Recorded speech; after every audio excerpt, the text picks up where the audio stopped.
Você sabia que existe um jeito diferente de cuidar do seu dinheiro? Muito prazer, somos o Sicredi.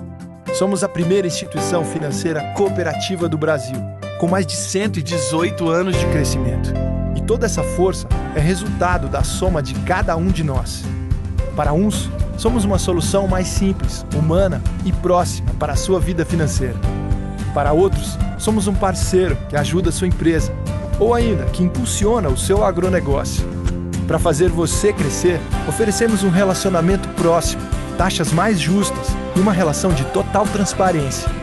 E o melhor, aqui os resultados financeiros da cooperativa são compartilhados entre todos. Os valores investidos ficam na região, desenvolvendo a economia local. Estamos aqui para fazer a diferença, na sua vida, na sua empresa, no agronegócio, na comunidade. Então, vamos fazer juntos. O meu Ceará tem a luz, tem a força e energia, tem a garra, criatividade e o suor do trabalho noite e dia. É assim meu Ceará, que até dá orgulho de falar. Avançando juntos, o estado só cresce, o trabalho não pode parar. Avança, Ceará! A gente tá junto, movendo a economia pra frente. A gente tá junto, inovando pra ser diferente. A gente tá junto, mais veloz e mais experiente, porque o teu Ceará avança com a gente. A gente tá junto, fazendo um futuro presente. A gente tá junto, mostrando o estado valente. A gente tá junto, mais incluso e mais eficiente, porque o meu Ceará avança com a gente. Governo do Ceará, avançando juntos, o trabalho não para. Há 50 anos, o Laboratório Clementino Fraga faz medicina diagnóstica dedicada a você. E todos os dias investimos em inovação, para saber qual nome você vai dar para o seu bebê, ou como você vai curtir a aposentadoria. Porque a nossa história se faz conhecendo você cada vez melhor, e assim continuar a ser o laboratório da sua confiança. Laboratório Clementino Fraga, há 50 anos, especialista em você. Aqui a gente faz, realmente acontece. Uma parceria que você pode contar. Estamos aqui pra te ajudar a solucionar. Seja pra expandir, seja pra estudar, seja pra crescer, seja do que você quiser. Desenvolvimento é com o Banco do Nordeste. Acelerar para desenvolver. Banco do Nordeste.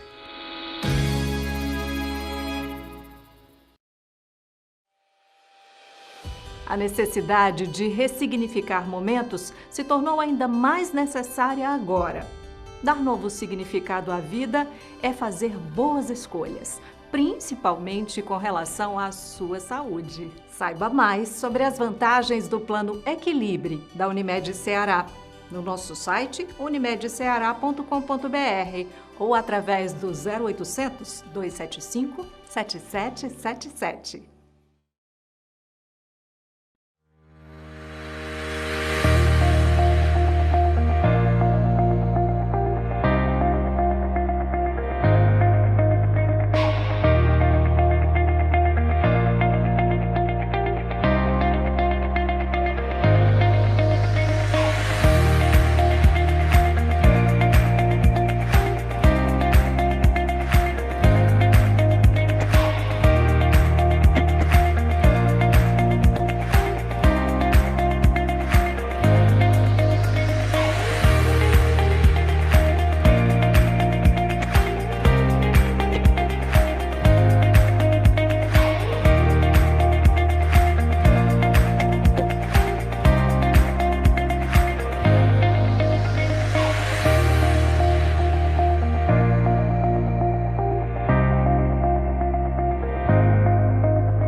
Você sabia que existe um jeito diferente de cuidar do seu dinheiro?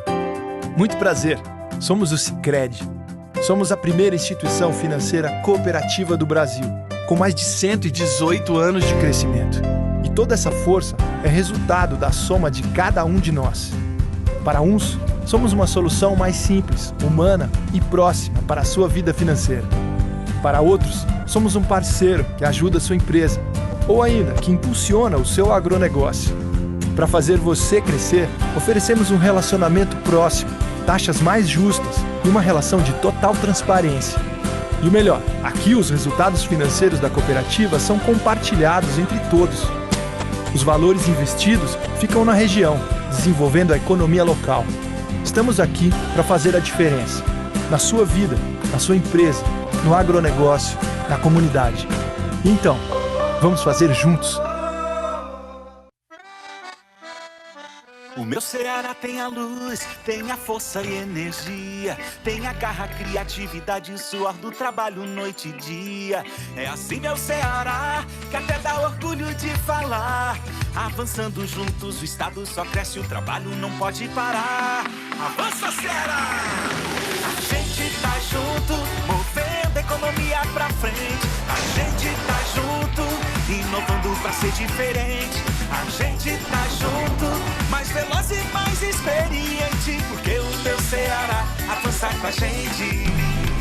A gente tá junto, fazendo um futuro presente. A gente tá junto. A gente tá junto, mais incluso e mais eficiente, porque o meu Ceará avança com a gente. Governo do Ceará. Avançando juntos, o trabalho não para. Há 50 anos, o Laboratório Clementino Fraga faz medicina diagnóstica dedicada a você. E todos os dias investimos em inovação, para saber qual nome você vai dar para o seu bebê ou como você vai curtir a aposentadoria. Porque a nossa história se faz conhecendo você cada vez melhor e assim continuar a ser o laboratório da sua confiança. Laboratório Clementino Fraga. Há 50 anos, especialista em você. Aqui a gente faz, realmente acontece. Uma parceria que você pode contar. Estamos aqui pra te ajudar a solucionar. Seja pra expandir, seja pra estudar, seja pra crescer, seja do que você quiser. Desenvolvimento é com o Banco do Nordeste. Acelerar para desenvolver. Banco do Nordeste.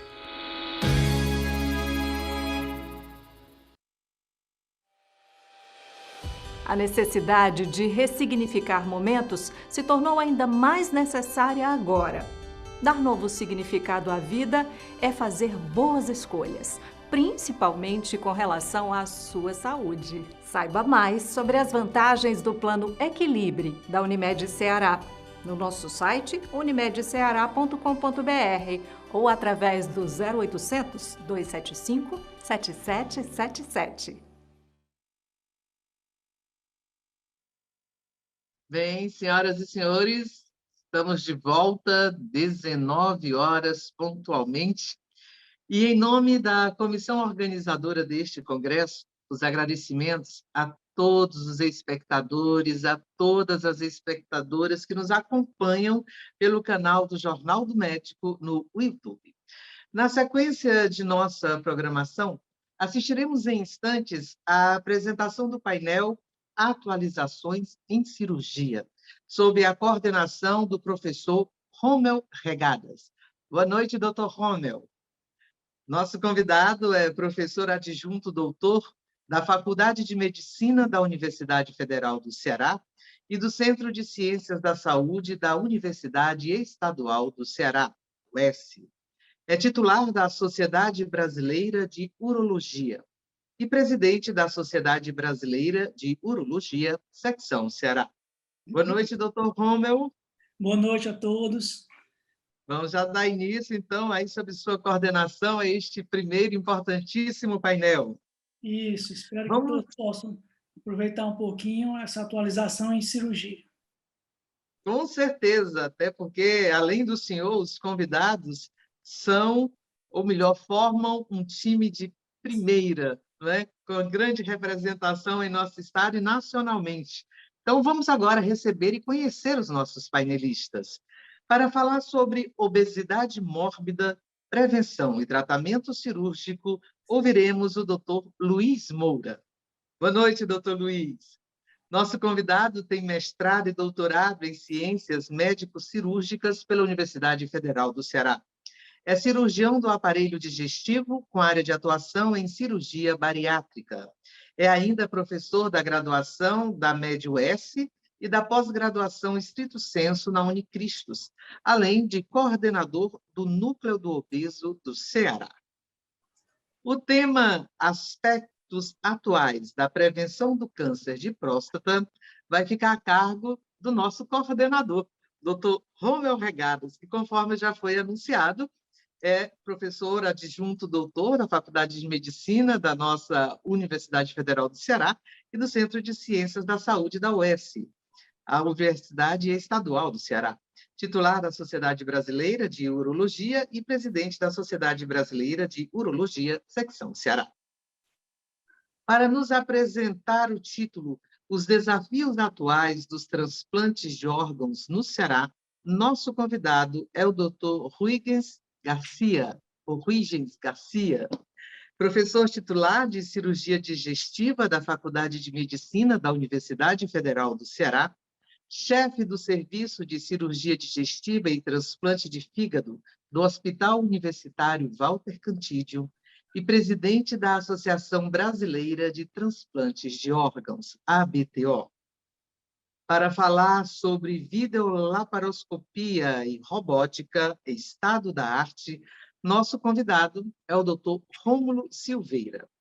Ele tem doutorado em biotecnologia pelo Renorbio da UES, coordenador do Serviço de Urologia da Santa Casa de Misericórdia de Fortaleza, vice-presidente da Sociedade Brasileira de Cirurgia Minimamente Invasiva e Robótica, capítulo Ceará, membro titular da Sociedade Brasileira de Urologia, membro titular do Colégio Brasileiro de Cirurgiões e membro titular da Sociedade Brasileira de Cirurgia Minimamente Invasiva e Robótica.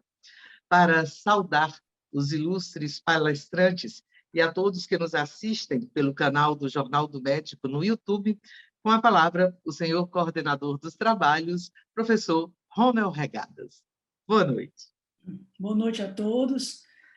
Nós conseguimos formar aqui uma mesa com palestrantes renomados, todos verdadeiros experts nas suas áreas, pessoas reconhecidas internacionalmente no que fazem. Então, eu tenho certeza que a gente vai poder aproveitar bastante esse momento. Eu acho que para ficar mais coordenado, a gente poderia começar com a apresentação do Dr. Luiz Moura, em seguida o Dr. Huygens, e aí as duas últimas apresentações ficariam a cargo minha e do Dr. Rômulo Silveira. As pessoas podem fazer as perguntas pelo chat, ao final a gente vai procurar debater, discutir um pouco mais sobre esses 4 temas, que são temas importantíssimos na área da cirurgia.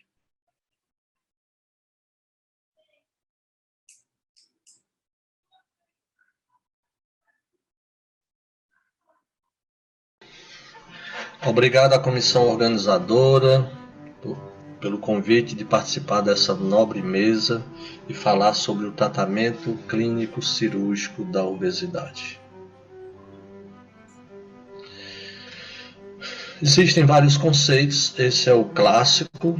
Há um equilíbrio entre o peso corpóreo, a altura e o esqueleto ósseo, onde a ingestão de caloria e o consumo dessa caloria pode determinar desequilíbrio com ganho de peso gradativo, resultando no excesso de gordura acumulada em relação à massa magra, que são os músculos, os ossos, a pele, as vísceras e a cartilagem. O problema da obesidade é que ela compromete a saúde, a qualidade de vida e o tempo de vida das pessoas. Existem várias formas de definir obesidade, mas um dos critérios melhores estabelecidos é o índice de massa corporal, que mede o equilíbrio entre o peso e a altura. Quando esse peso está normal ou próximo do normal, ele geralmente é abaixo de 30.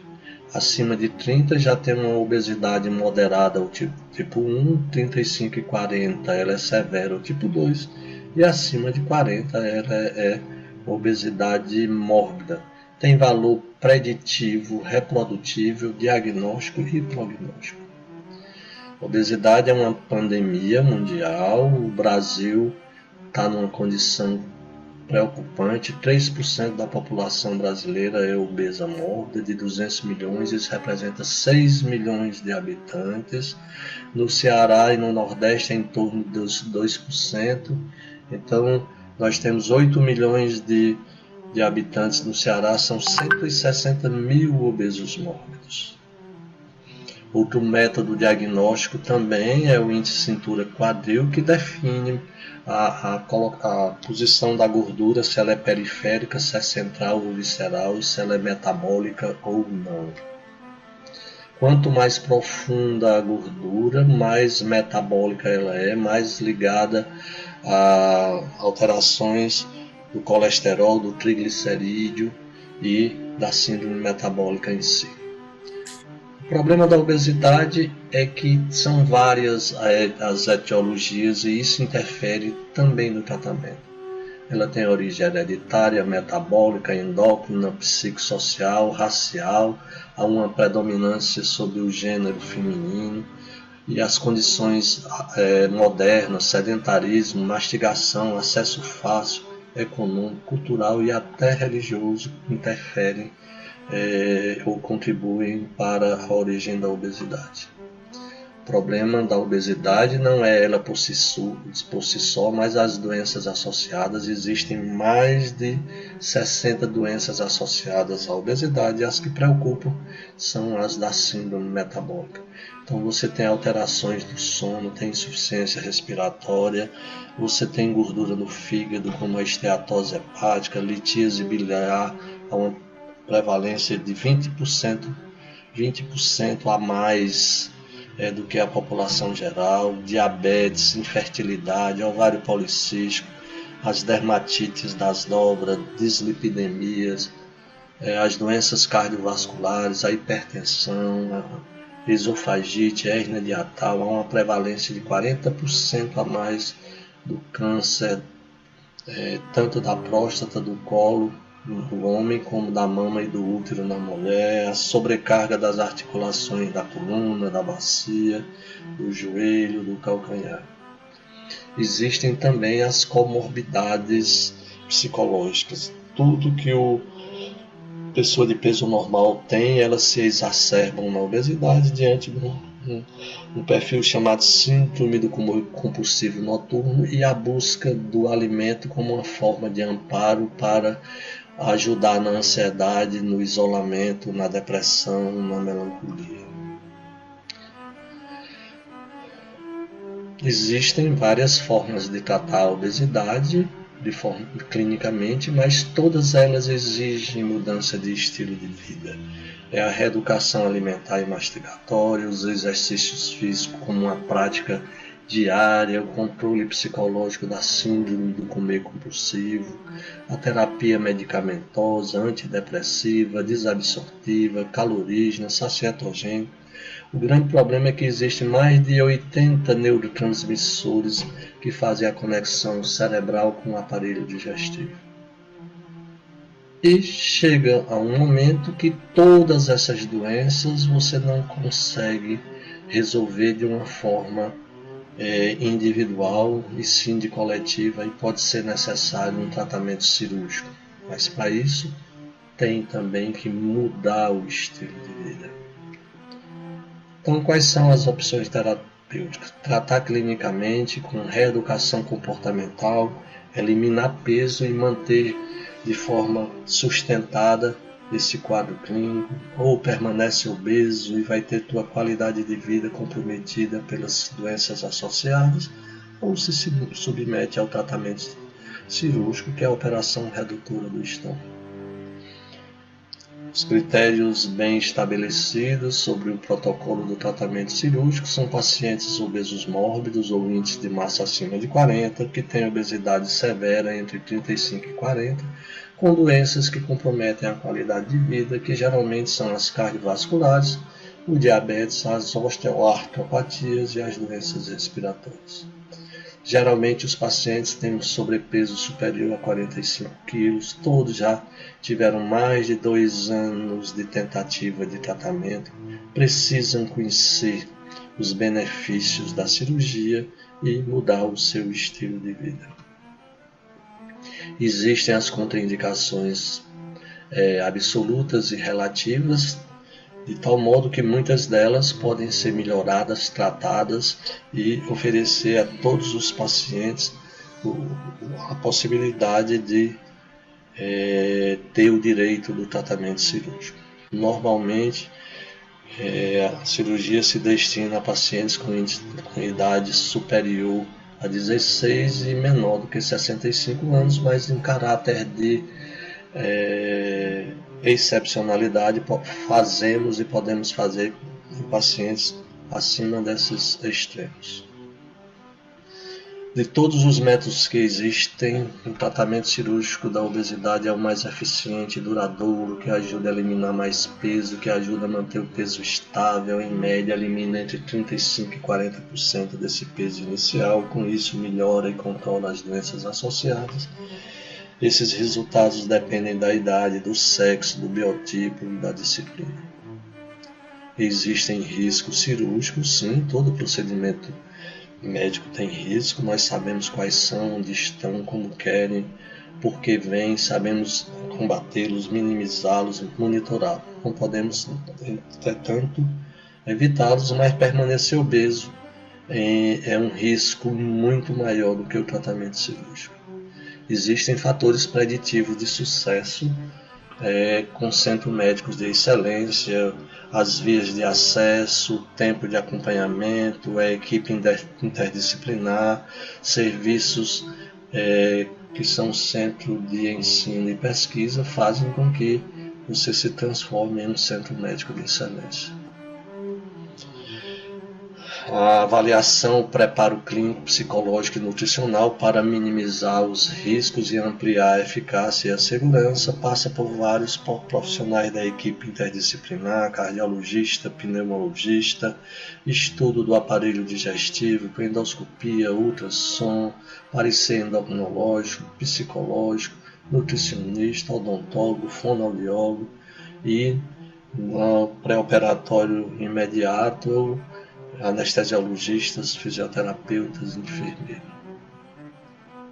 De todas as opções terapêuticas, a mudança de estilo de vida é que vai oferecer os melhores resultados. Existem os cuidados pré-operatórios, o sangramento, a fístula e o tromboembolismo são os 3 vilões dos cirurgiões. E o grande desafio que nós enfrentamos ao longo do tempo foi fazer a migração da via laparotômica para a via laparoscópica e para a via robótica. Está bem estabelecido que os benefícios das vias minimamente invasivas, elas oferecem uma menor resposta inflamatória ao trauma, portanto dói menos no pós-operatório, tem menor risco de infecção e formação de hérnias, as estruturas anatômicas internas não se expõem ao meio externo, o tempo cirúrgico é menor e o tempo de internamento também. A técnica operatória é a mesma, portanto a perda de peso semelhante, mas tem melhor resultado estético, um retorno mais rápido ao trabalho e às atividades.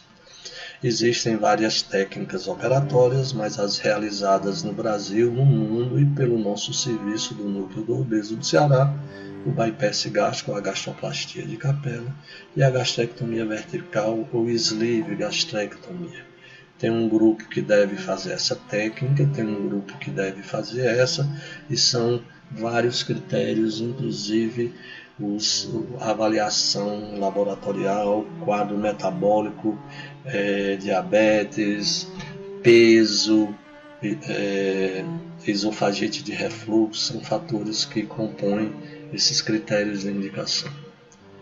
vamos ver duas técnicas as mais utilizadas nos filmes didáticos que vão contribuir para entender como é que são essas técnicas. Primeiro, o bypass gástrico. São 4 a 6 punções, tanto na via laparoscópica quanto na via robótica. Isso depende do paciente, do seu índice de massa corporal.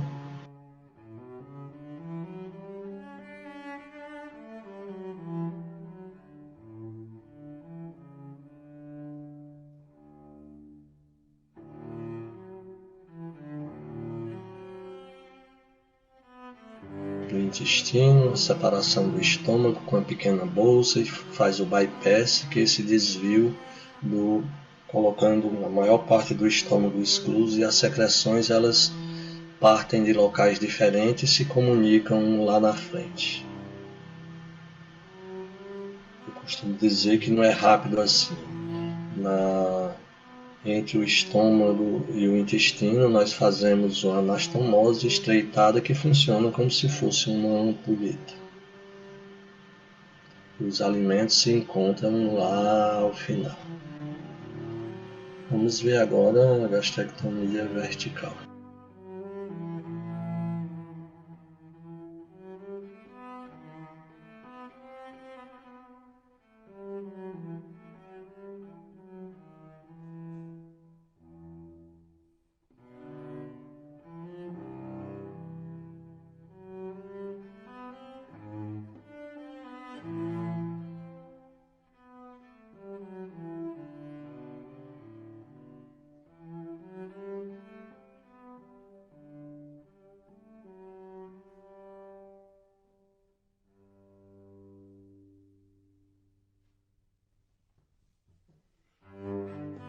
No pós-operatório temos acompanhamento regular. Nós costumamos dizer que não damos alta aos nossos pacientes.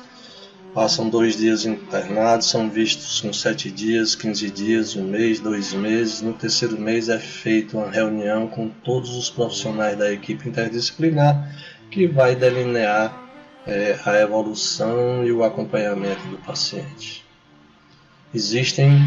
Essa operação ela tem 4 fatores preditivos de sucesso: a eliminação do peso e a melhora e o controle, cura das doenças associadas. Essa é a parte científica ou ciência, e tem a manutenção do peso e a qualidade de vida, que é definida pelo comportamento do paciente, mas nossa equipe continua acompanhando sistematicamente a evolução destes pacientes. Há eventuais possibilidades de reganho de peso, raramente é por falha da operação, geralmente são pequenas transgressões do paciente, ele deixa de fazer o que devia e passa a fazer o que não devia, viram beliscadores, sedentários, ingerem bebida alcoólica e pode ter algum componente de compulsivo voraz, mas é uma minoria comparada com o reganho recidiva de peso do tratamento clínico. A operação bariátrica não promete resultado, ela é um meio, um instrumento para obter esses resultados. Depende também de todos os outros fatores: disciplina, mudança de estilo de vida, apoio psicológico, apoio familiar, exercício físico, laboral e até espiritual. Vou mostrar alguns exemplos de antes e depois. Foram pacientes que autorizaram mostrar a sua imagem como uma forma de contribuir também na apresentação e no resultado. Esse é um super obeso, um dos mais obesos que operamos, tinha 280 quilos, perdeu peso para se operar, operamos com 240, hoje está com em torno de 120, 130. É muito ainda, mas a cirurgia alcançou o objetivo dela e fez eliminar 130 quilos e as comorbidades. Paciente exercendo atividade física normalmente. Aqui é o índice de massa antes e depois da operação. Aqui o perfil, uma jovem. Acompanhamos essa paciente há mais de 20 anos, ela vem regularmente ao consultório. Existe a Mona Lisa de Botero, que maximiza as formas, a de Leonardo da Vinci, e um agradecimento da com a nossa paciente, dizendo que também existe a Mona Lisa de Moura. Muito obrigado pela atenção e ficaremos à disposição no debate para alguma dúvida ou pergunta ou esclarecimento que seja necessário. Muito obrigado. Muito obrigado, Dr. Luiz Moura, pela excelente apresentação.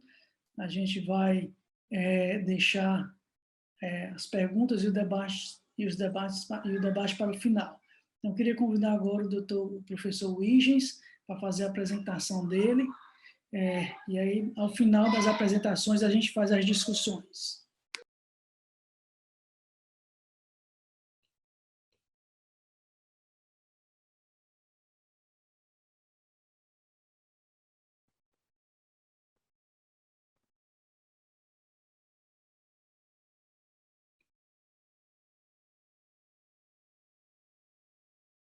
Boa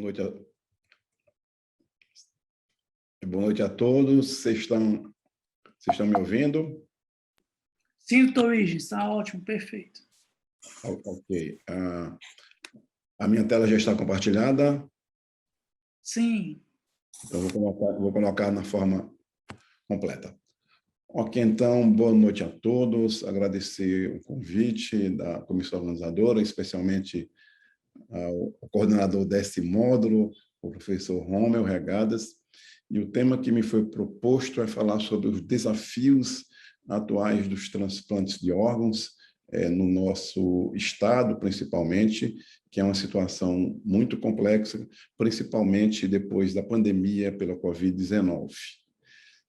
No Brasil, nós temos a facilidade de acompanhar todos os transplantes realizados no país, em todos os estados, em todas as cidades, porque a BTO, através do RBT, que é o Registro Brasileiro de Transplantes, publica a cada 3 meses, ou seja, a cada trimestre, toda a atividade transplantadora no país, inclusive as taxas de doações por milhões de habitantes, que é um meio muito interessante para você acompanhar o efeito e a evolução dos transplantes no nosso país, até porque, como nós sabemos, sem doação de órgãos não há transplantes. Esse slide mostra claramente o que aconteceu no Brasil em 2019, que eu diria que é o ano pré-pandemia, quando nós tivemos um índice de transplantação normal, com um crescimento progressivo do índice de doação por milhão de habitantes. Para vocês terem uma ideia, em 2019, nós tivemos 18,1 doadores por milhão de habitantes no Brasil. O Ceará sempre teve um destaque especial, acima da média. No Ceará, em 2019, nós tivemos na faixa de 25 doadores por milhão de habitantes. Mas mesmo naquele período que a gente vê aqui, é que nós só conseguimos transplantar, em média, 30% da necessidade. Se você for ver aqui o transplante de rim, por exemplo, com 6 mil transplantes, na verdade, precisariam de mais de 15 mil, quase 15 mil. O fígado foram realizados mais de 2 mil e nós precisaríamos fazer mais de 6 mil. E isso, existem dados, inclusive, da OMS, falando da necessidade de transplante por 1 milhão de habitantes. Nós precisamos fazer, por exemplo, 90 transplantes de córnea por 1 milhão de habitantes, 70 de rim, 30 de fígado, para atender a necessidade, de uma maneira geral, da nossa população.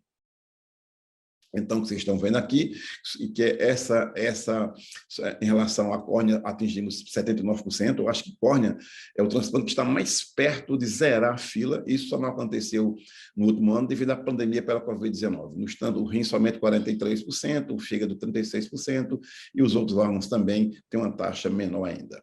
E o que é que aconteceu no Brasil nos anos que foram se seguindo, desde 2000, quando começou a ser contabilizada essa taxa de doação? Nós tivemos um aumento leve, lento, mas progressivo, atingindo 18,1 doadores a milhões de habitantes, com aumento dos transplantes de rim, aumento dos transplantes de coração, aumento dos transplantes de pulmão. E o Ceará, como eu falei anteriormente, ele sempre se destacou entre os estados que têm o maior número de transplantes, tanto em número absoluto como por milhão de habitantes, graças a um esforço muito grande da Central Estadual de Transplantes, que é ligado à Central, que é ligado à Secretaria de Saúde, e, claro, pelo desempenho das equipes transplantadoras do nosso estado. Então, por exemplo, se você for ver aqui o transplante de fígado, o Ceará ocupa, em número por milhão de habitantes, o segundo lugar, somente atrás do Distrito Federal. Se você colocar em número absoluto, ele vai ficar aí no quarto, quinto lugar. Então, o Ceará sempre teve um destaque nacional na transplantação. Aí veio, em 2020, o coronavírus, como todos nós sabemos, a partir de março de 2020, até porque os transplantes em 2020 começou com uma atividade muito grande, janeiro e fevereiro teve muito mais doações de transplantes do que o mesmo período de 2019, no entanto, após os primeiros óbitos por coronavírus em março, abril, houve uma queda da transplantação no Brasil e no mundo, e essa queda ela começou muito grande na Espanha. A Espanha, como todos nós sabemos, é o exemplo internacional da eficácia em doação de transplantes. A Espanha tem regiões que a Espanha como país tem 40 doadores por milhão de habitantes, a média, enquanto tem cidades que chegam a ter mais de 50 doadores por milhão de habitantes. Veja o que aconteceu com o programa de transplantes na Espanha. Vocês lembram, né, que a Espanha foi um dos estados que mais foram acometidos com a Covid-19, logo no começo, em março. Você vê que basicamente houve um blackout, um apagão nos transplantes durante os meses de março e abril, uma diminuição enorme, a paralisação, porque era uma doença nova, risco de transmissão, não havia vagas de UTI, então realmente foi um caos na Espanha nesse período, mas rapidamente a Espanha conseguiu, abril, maio e junho, com medidas adequadas, muita discussão, reativar e retomar os transplantes de uma maneira geral. Aqui no Brasil, a Espanha foi muito importante para o nosso aprendizado. A BTO, do qual tenho a honra de ser presidente no biênio 2020-2021, nós fizemos lives semanais, inclusive com a Espanha, com todo o serviço, mostrando a importância de manter a atividade transplantadora no país, principalmente naquelas regiões ou estados que tivessem serviços, hospitais que tinham, por exemplo, uma UTI livre de Covid, um ambulatório que pudesse atender isoladamente os pacientes, já que, por exemplo, órgãos vitais como fígado, pulmão e coração, se os transplantes forem cancelados, os pacientes iam ter uma taxa de óbito muito grande na fila. De tal forma que esses serviços, de maneira geral, foram mantidos apesar da queda da doação. No entanto, os transplantes renais em muitas regiões do país, por exemplo, aqui no Ceará, tanto na primeira onda de março até junho, os serviços foram paralisados, como também na segunda onda agora, de março até junho, os serviços de transplantes renais, principalmente os dois grandes hospitais, o Hospital Universitário e o Hospital Geral, eles tiveram as atividades do transplante renal suspensas, pelos motivos muito claros, né? UTI lotada, sem estrutura, o Hospital Geral foi direcionado muito para atender a Covid-19. E ainda tinha a segurança de ter por trás os pacientes que estavam na fila, tinham hemodiálise. Eles poderiam continuar fazendo hemodiálise enquanto aguardariam o transplante. É claro que o transplante é muito superior em relação à qualidade de vida, tempo de vida, e teria outras consequências também, que o paciente em hemodiálise, ele vai ter que fazer 3 vezes por semana, e corria também o risco de ter Covid-19 durante esse transporte, até porque muitos vão em serviços públicos, em ônibus, etc. Então, mostrando aqui qual foi o impacto real da Covid-19 no nosso país, como vocês estão vendo aqui, claramente, nós tivemos aí uma queda enorme, né, na doação e nos transplantes, de tal forma que em 2019 foram 6.283 transplantes de rim, caiu para 4.787, o fígado foi que teve a menor queda, a queda no fígado foi de 9%, enquanto a queda no rim foi de 24%. A queda no transplante de pulmão foi de 58%, foi uma queda muito grande também no transplante de pulmão no nosso país. E aqui, comparando o ano de 2020, então, a primeira queda, quando nós tivemos uma queda na doação do país de 18,1 doadores para 15,1, isso foi uma queda de 12,7. Nós tivemos uma queda no transplante de rim com doador falecido de 17% do transplante renal, doador vivo de 63%, e mais uma vez mostrando que o fígado, por ter uma fila de pacientes graves, com risco iminente de morte, a queda foi a menor de todas, 9%, queda importante do transplante de pulmão, 38%, e uma queda também no transplante de córnea na faixa de 52%. O Brasil é um país de dimensão continental, então nós sempre avaliamos que na primeira onda, principalmente da Covid-19, a prevalência foi heterogênea, começou muito mais na região sudeste, depois na região nordeste, e a região sul só foi ser comprometida principalmente a partir de julho, agosto, né? Já em 2021, basicamente todo o país foi atingido, começando no Amazonas, e março e abril acometeu de forma homogênea todo o país. Então, mostrando as taxas de doadores por milhão de habitantes no nosso país, isso é um reflexo da cultura, de educação, de formação. Chama a atenção os índices de 2 estados do Brasil, Santa Catarina e Paraná, que mesmo na pandemia tiveram uma taxa de doação em torno de 40 doadores por milhão de habitantes. Então, esses 2 estados hoje, Santa Catarina e Paraná, são exemplos nacionais de eficácia em doação de órgãos. O nosso Ceará também se destaca com a taxa de doação. Mesmo o Brasil tendo caído para 15,8, a taxa no Ceará se manteve em 21 doadores, que ficou muito acima da média nacional.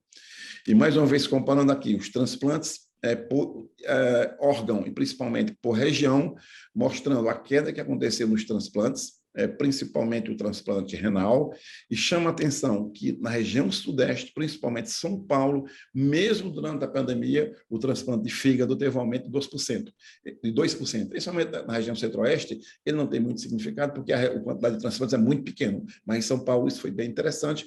Como vocês estão vendo aí, na região nordeste, nós tivemos uma queda do transplante de fígado de 34% e de transplante de pulmão, basicamente 100%. Por que 100% transplante de pulmão? Porque somente o Hospital de Messejana, na região Nordeste, faz transplante de pulmão, e o transplante de pulmão foi suspenso durante a pandemia do nosso estado.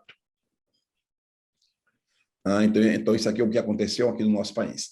Então, esses gráficos também eles mostram como está sendo a nossa recuperação, principalmente em 2020, quando nós tivemos um início de transplantação muito grande em 2020, uma queda bruta e depois uma recuperação a partir de julho e agosto do 2020. Começamos o ano de 2021 muito bem, aí veio a segunda onda, principalmente a partir de fevereiro, com nova queda nas doações dos transplantes.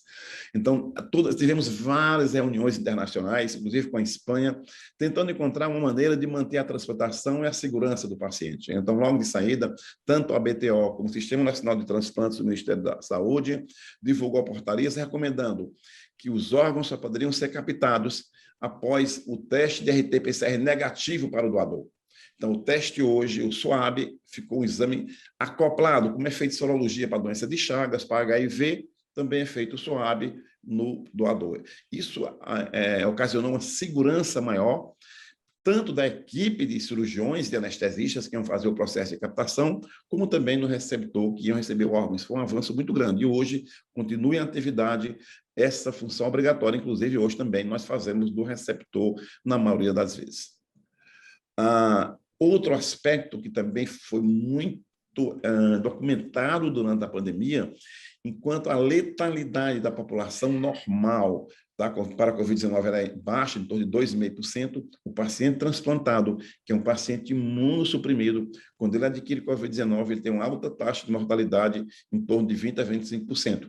Tem um trabalho nacional agora com transplante renal no Brasil, com mais de 20 mil pacientes transplantados renais que adquiriram Covid-19, a taxa de mortalidade foi de 27%.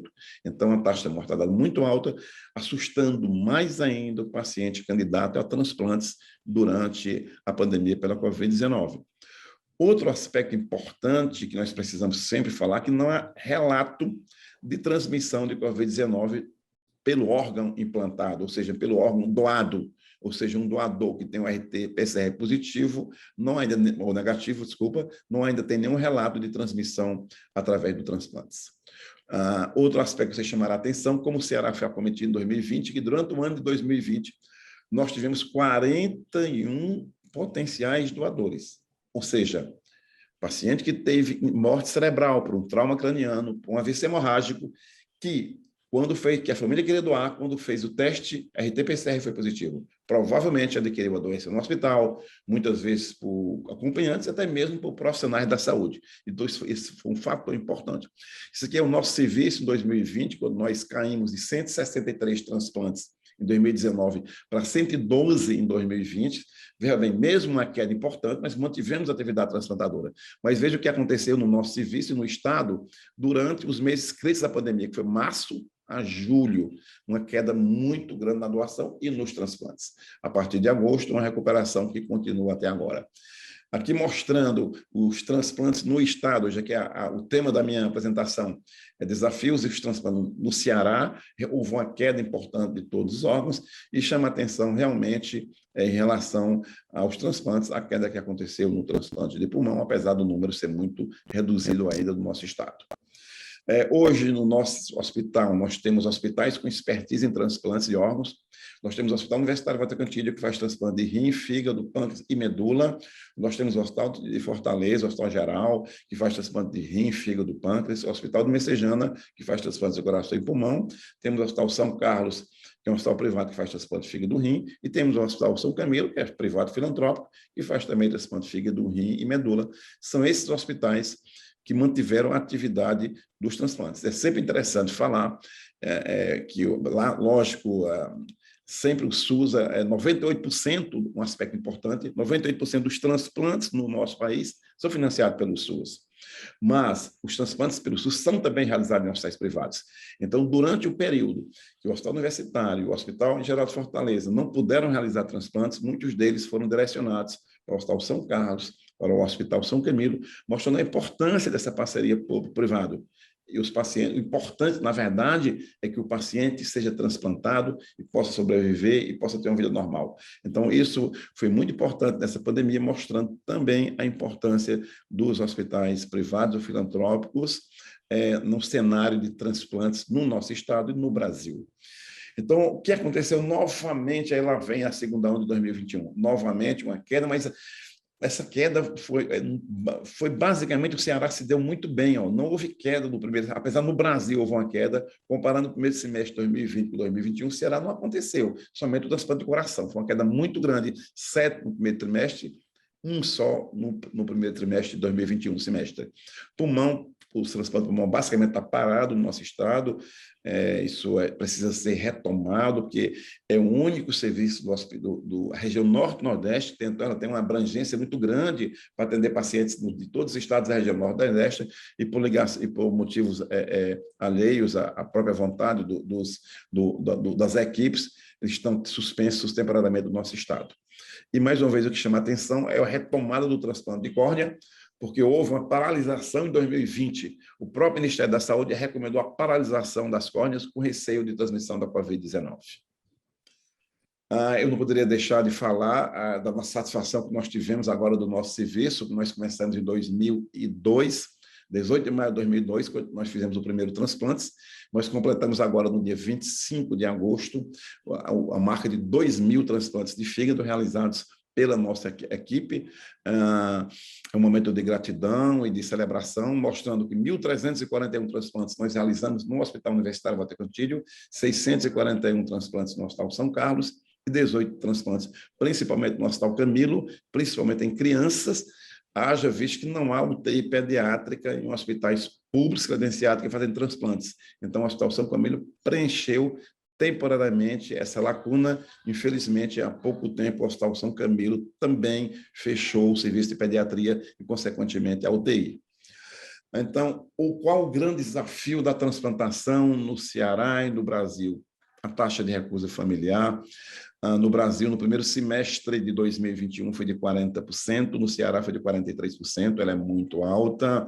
Então, nós precisamos realmente de campanhas, como está acontecendo nesse Setembro Verde, mostrando a importância da doação de órgãos, a segurança e a irreversibilidade da morte encefálica, a manutenção do potencial doador, para que a gente possa, como os estados de Santa Catarina e Paraná, diminuir essa taxa de recusa para pelo menos 20%.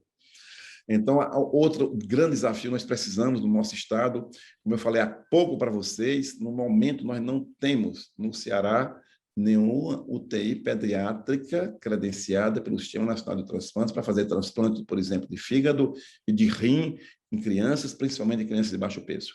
Então, isso aqui nós precisamos, com o apoio do município de Fortaleza, com o apoio da Secretaria de Saúde do Estado, resolver esse problema, porque essas crianças agora estão sendo encaminhadas para São Paulo para fazer transplantes, isso é um retrocesso muito grande. E outra que eu falei antes, é a reativação do transplante de pulmão no Hospital de Messejana, já que ele é 1% do Nordeste habilitado para fazer esse tipo de procedimento. Eu gosto sempre de falar, como eu já falei anteriormente, que outra dificuldade é o financiamento, mas chamar a atenção que 95%, 98% é pelo SUS, e o último reajuste na tabela SUS foi em 2012. Então, nós temos há 9 anos sem aumento. Inclusive, nós temos tido ações frequentes como presidente da BTO no Ministério da Saúde, tentando achar uma maneira de ter algum reajuste, porque isso pode dificultar ou até impossibilitar a retomada dos transplantes devido a essa insuficiência de financiamento, principalmente num período tão extenso e tão longo sem aumentos. Outro aspecto importante é em relação ao rol da Agência Nacional de Saúde. Dentre os transplantes, somente o transplante renal, o transplante de medula e o transplante de córnea estão no rol. Isso é inadmissível. Você não dá para entender como o transplante de fígado, que é o segundo transplante mais realizado, que o paciente com cirrose não tem outra forma de transplante, de tratamento a não ser o transplante, ele vai morrer. Ele não está no rol da ANS. Esse ano, de 1º de outubro, nós vamos entrar via CBCD, mais uma vez tentando colocar o transplante de fígado agora como procedimento de altíssima eficácia, que ele deve constar no rol da Agência Nacional de Saúde e, consequentemente, aliviar um pouco o SUS e ser a obrigação dos planos de saúde, até porque eles tratam as cirroses, que é muito mais cara tratar a cirrose, colocar chips, pacientes sangrando, com hemorragia digestiva, fazendo paracentese, usando albumina, antibiótico, esse custo ele já tem. Então, o transplante, pelo contrário, ele pode ter um custo inicial maior, mas ele vai aliviar todo esse tratamento do paciente com hepatopatia crônica. E, para concluir, nós queríamos informar que a pandemia pela Covid-19 realmente trouxe uma redução do número de doadores de transplantes. Houve uma grande variação, tanto no nosso estado, como principalmente no país. A maior queda foi no transplante renal e pulmonar. Houve também, esse é um lado muito cruel da pandemia, uma diminuição do ingresso de pacientes em lista de espera. Por quê? Por exemplo, o Ceará é um estado que recebe muitos pacientes, não somente para transplante de fígado, renal, coração, pulmão, os pacientes não vieram de outros estados. Por dificuldade de locomoção, como vocês sabem, dificuldade de malha aérea, muitos pacientes faleceram em seu estado de origem. Então, houve um aumento claramente de mortalidade na lista de espera, principalmente no transplante de rim e fígado. E o que nos traz uma segurança é que não há relatos de transmissão de Covid pela doação.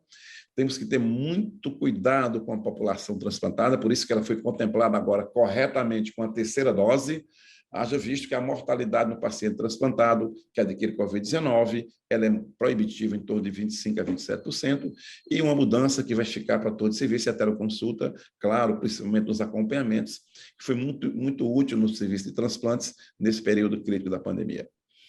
Então, eu poderia assegurar que, mesmo com todas essas dificuldades, os transplantes estão sendo mantidos no nosso país, porque nós temos equipes multidisciplinares em todos os hospitais do Ceará, habilitadas e envolvidas e comprometidas com a transplantação. Nós temos hospitais credenciados, bem equipados e com UTIs adequadas. Nós temos uma central estadual de transplante extremamente eficaz, com as comissões intra-hospitalares que fazem busca ativa por mais doação de órgãos. E nós temos também uma parceria muito grande com o Sistema Nacional de Transplantes para manter a atividade dos transplantes. E sempre pensar que dia 30 de 6 de 2021 nós tínhamos 45 mil pessoas na fila de espera, mas hoje, eu vi ontem o relato do Ministério da Saúde, nós temos 53 mil pacientes na fila de espera. Então, a campanha de Setembro Verde, nós fizemos uma campanha BTO junto com o Instituto Brasileiro do Fígado, uma pesquisa pelo Datafolha, que mostrou que 70% da população é favorável à doação de órgãos. No entanto, somente a metade comunicou à família. Então, a campanha é: eu sou doador de órgãos e avisei a minha família. Quando isso acontece, a quase totalidade das famílias autorizam a doação. Muito obrigado.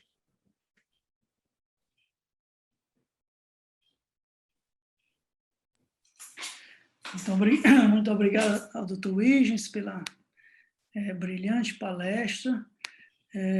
Ele, assim como o Dr. Luiz Moura, foram pioneiros na área de transplante, na área de obesidade mórbida.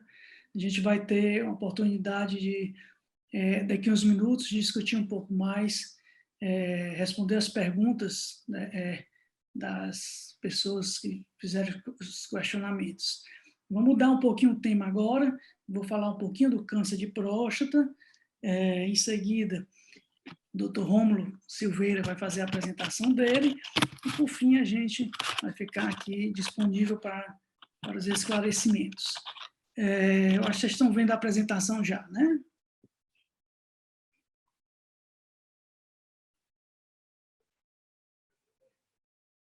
Bom, então, a gente vai falar um pouquinho sobre os aspectos atuais da prevenção do câncer de próstata. Tá? Então, a gente vai falar um pouquinho do que vem mudando, do que vem sendo adotado atualmente na prevenção do câncer de próstata. Nesses próximos minutos, a gente vai falar um pouquinho sobre a doença em si, qual o motivo da gente sempre abordar em congressos importantes o câncer de próstata, falando um pouquinho da epidemiologia, dos fatores de riscos, e, por fim, de como fazer a prevenção do câncer de próstata, e, posteriormente, o Dr. Rômulo vai falar um pouquinho sobre o tratamento. Então, eu sempre começo, quando vou falar um pouquinho sobre prevenção de câncer de próstata, relembrando o que é a próstata, né? Então, a próstata é essa estrutura que fica bem abaixo da bexiga, a urina armazenada na bexiga, quando ela vai ser eliminada, ela passa pela uretra, nesse ponto aí que a gente chama de uretra prostática. Então, a próstata ela fica bem abaixo da bexiga, e com o passar do tempo, se ela crescer um pouquinho, ela vai levar a compressão uretral. A próstata, no homem normal, em torno de 40 anos, ela tem em torno de 20 a 30 gramas. No paciente mais jovem, ela tem a função hormonal de produção de hormônio e também produção de secreções que vão fazer parte do líquido seminal e vão nutrir os espermatozoides.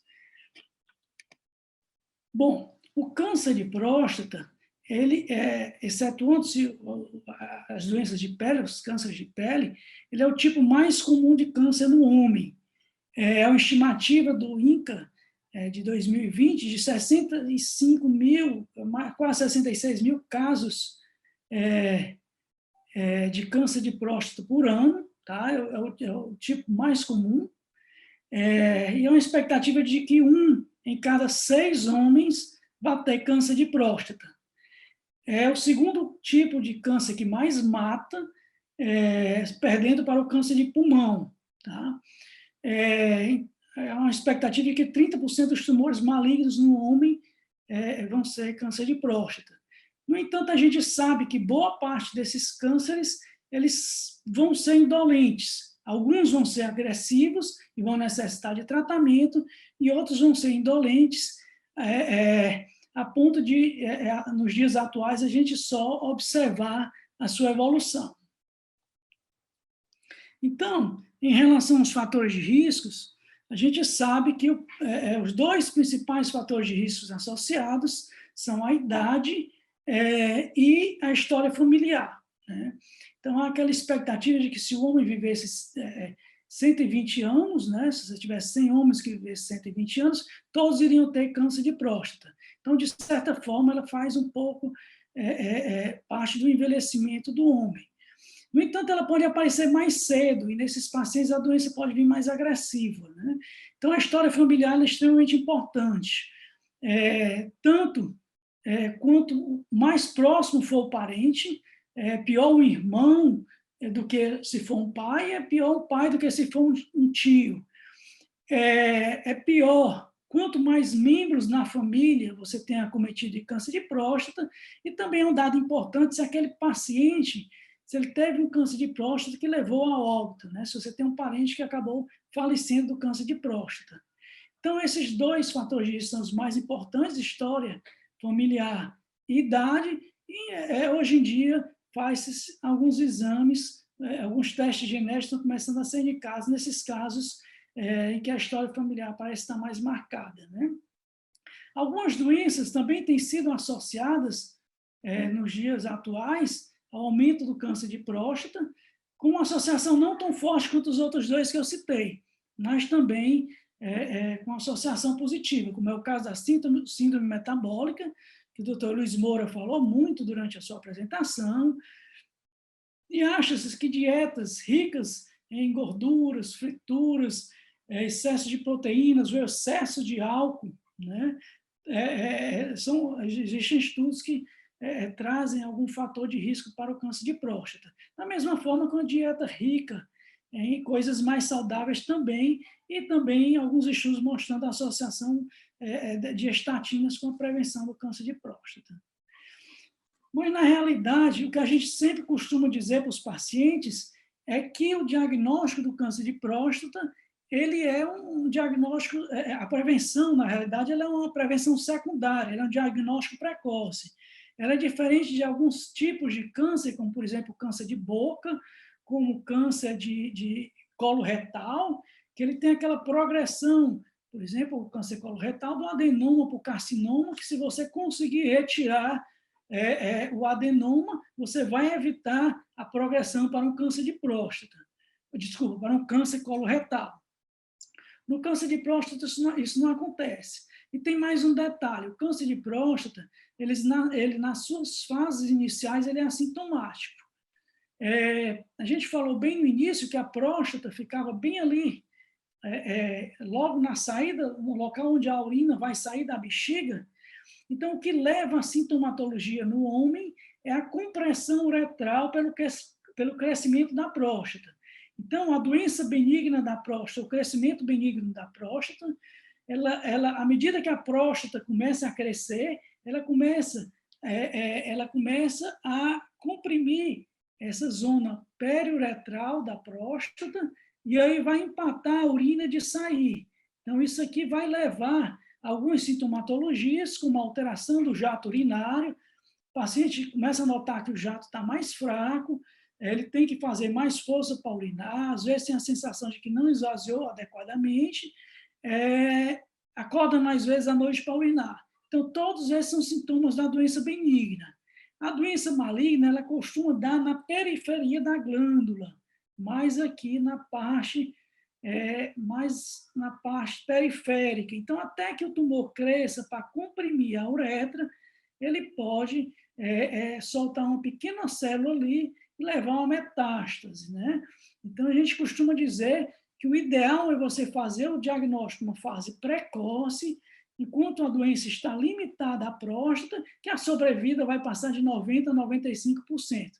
E a cirurgia vai poder ser uma cirurgia mais restrita, mais próxima à próstata, preservando os nervos da ereção e trazendo uma maior chance de uma boa continência urinária.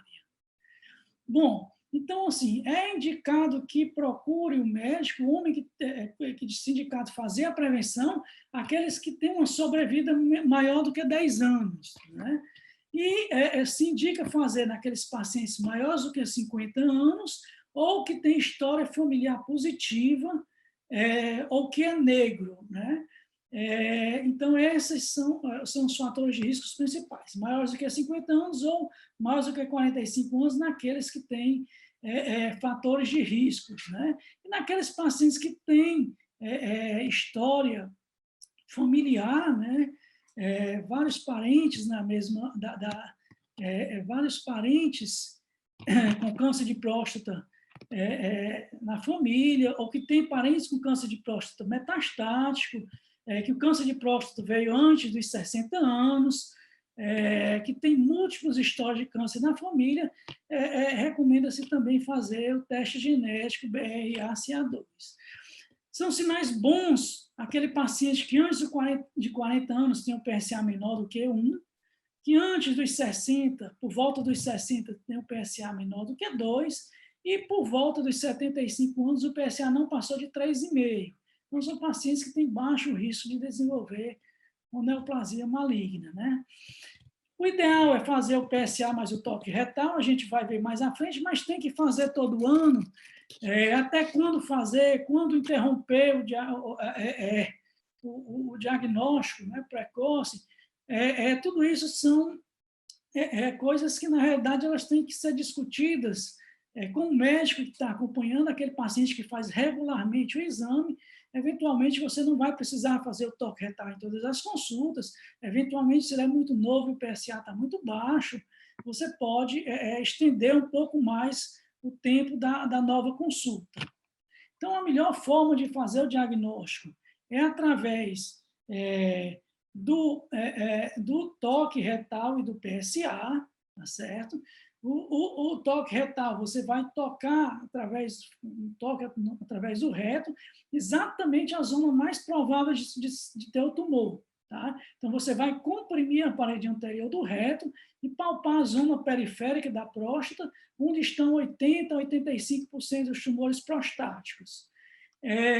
O exame de sangue, você vai dosar o PSA, que é uma enzima que é produzida e liberada no sangue e que o seu aumento pode levar à suspeita do câncer de próstata. Existem estudos, né, mostrando que quando tentou-se reduzir o screening ou quando tentou-se não fazer o PSA, voltou-se a apresentar doença metastática. Aqui é um estudo que mostra a importância do PSA. Se você observar, tem esse ponto de corte aí em 1990, quando se iniciou o início passou-se a fazer o PSA periodicamente, observa-se que a incidência de câncer de próstata metastático, ele reduziu drasticamente, tá?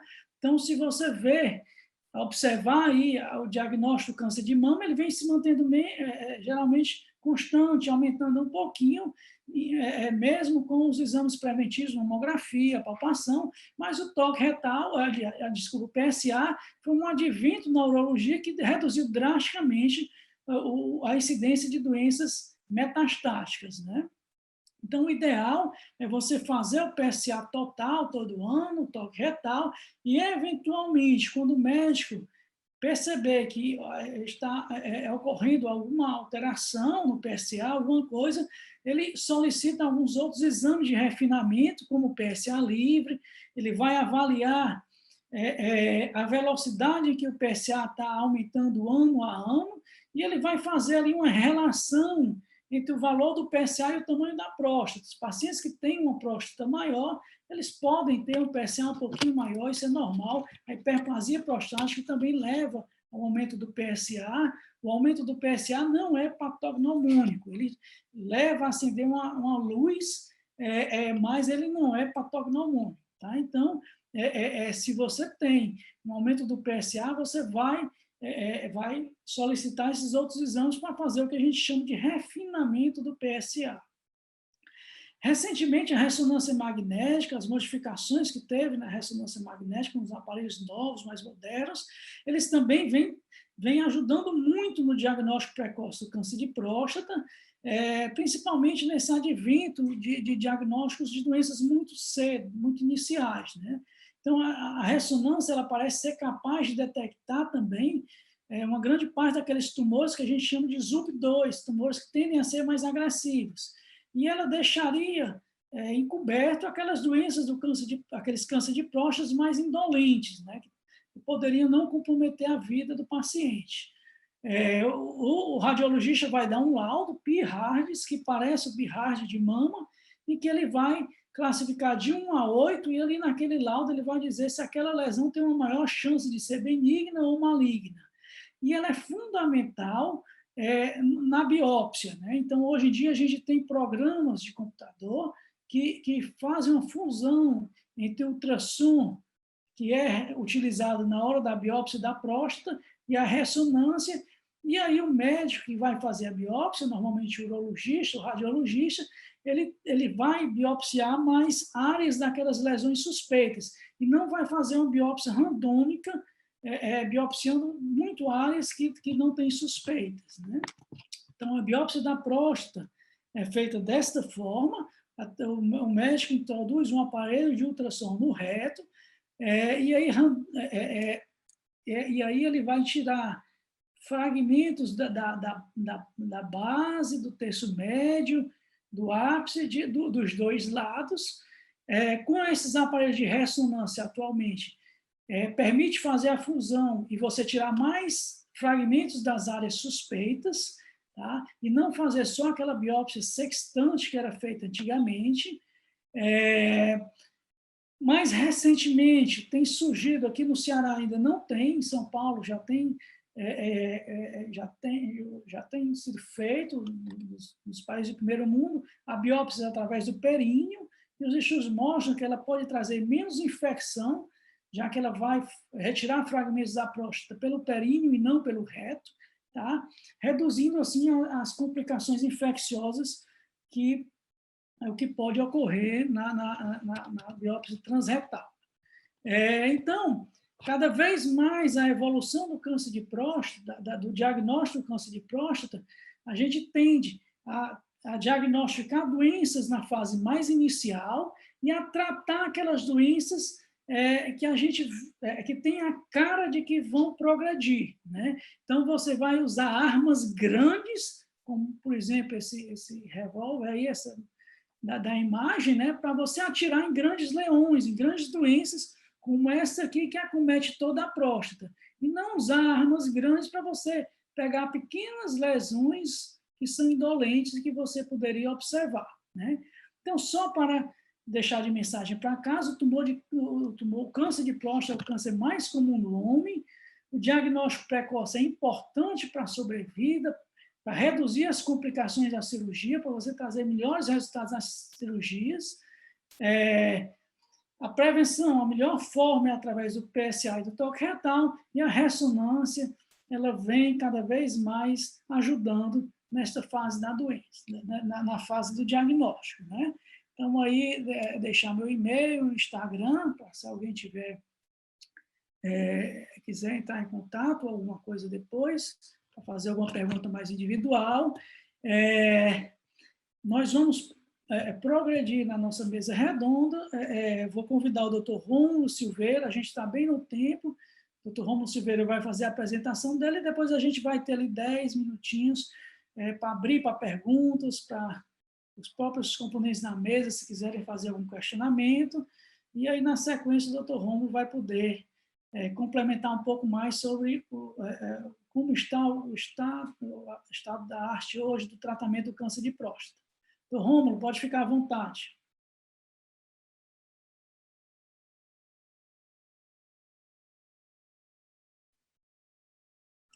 Seu microfone está desligado ainda.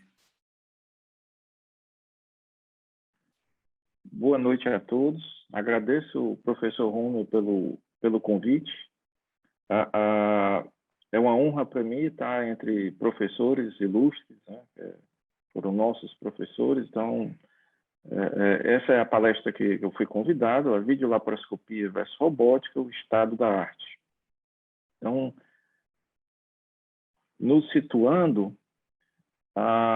aqui ao centro, esse pontinho aqui, é mais ou menos o que a gente enxerga do universo, que é esse conjunto todo, que a humanidade não sabe se é finito ou infinito, ou se é único, ou se a gente vive em universos múltiplos. Carl Sagan tem disponível no YouTube um pálido ponto azul. Em 1990, pediu que a espaçonave Voyager ela fotografasse a Terra quando estava mais ou menos próximo a Saturno. E veio esse raio de luz, e esse aqui é a Terra. Então, tudo que o ser humano acha que é importante está nesse pontinho aí, né? Toda a humanidade, todo mundo que viveu. Então, Carl Sagan mostrou isso de forma bastante brilhante. E o Homo sapiens, ele está na Terra há 400 mil anos, ao que se sabe, e se espalhou pelo mundo. Então, conquistou o planeta, hoje domina tudo, e ele é o seu próprio perigo atualmente. E apesar disso, 400 mil anos, só nos últimos 3 mil anos é que a gente tem registro de instrumentos médicos já um pouco mais desenvolvidos. E a medicina começou a ter uma cirurgia mais efetiva nos últimos 600, 500 anos. E somente a partir de 1846, com a primeira anestesia do Dr. Morton, é que teve uma evolução da cirurgia. Então, o ser humano, ele já vem, você vê, em 1901, Dr. Kelly já fazendo uma laparoscopia em cachorro com cistoscópio. Eu lembro que naquela época não havia vídeo, a ótica não era boa e, no entanto, a ideia já existia da cirurgia minimamente invasiva. E eu vou puxar aqui para a minha especialidade. 1997 foi a primeira prostatectomia radical laparoscópica, tratamento de câncer, por videolaparoscopia. Então, o Dr. Schussler mostrou nessa época que era viável, era factível. Ele publicou 14 casos. No entanto, o tempo cirúrgico dele não foi bom. E precisou, surgiu o Dr. Gaston na França, foi que começou a fazer e aí difundiu a técnica. Em paralelo, você vê que quase em seguida foi feita a primeira prostatectomia radical robótica. Então, o robô ele surgiu já com a cirurgia avançada da laparoscopia. E o pensamento da gente é que ele democratizou o aprendizado da laparoscopia, que não é um aprendizado tão simples. E o que foi que teve de ganho com a videolaparoscopia? Diminuição da necessidade de analgésico, menor tempo de convalescência, menos infecções e um melhor resultado estético. E o robô, ele surgiu inicialmente com a câmera e 2 braços, e logo depois, para o sistema S, surgiu um 4º braço, a visualização já foi melhor, depois o SI já teve uma visualização ainda melhor, uma precisão dos movimentos, e depois o XI tem uma imagem ainda mais sofisticada, instrumentos mais delicados, tanto o SI como o XI tem o sistema Firefly, que consegue identificar se o tumor tem uma vascularização boa ou não. E hoje tem também o sistema X e o SP, que a gente vai comentar, pelo menos o SP mais adiante. Então, o que é que trouxe a robótica de vantagem em relação à laparoscopia? Uma melhor visualização. A gente, como ser humano, é treinado para enxergar o mundo em 3 dimensões. Então, com o robô, você volta a enxergar a cirurgia em 3 dimensões e não numa tela plana. E é como se você estivesse dentro da cavidade onde o robô está inserido. Então, é ergonômico, você fica confortável operando, não tem dor, então você tende a fazer os movimentos mais delicados. A precisão é maior. O sistema robótico ele não entende o tremor da mão. Em tese, uma pessoa com Parkinson pode operar com robô, isso acontece de fato, e não existe tremor interno. Então, liberdade do movimento, as pinças robóticas, elas têm uma articulação que tem mais movimentos do que a própria mão. No entanto, o cirurgião acomoda muito bem. E a visão, o segredo para ver em 3D é que tem 2 óticas.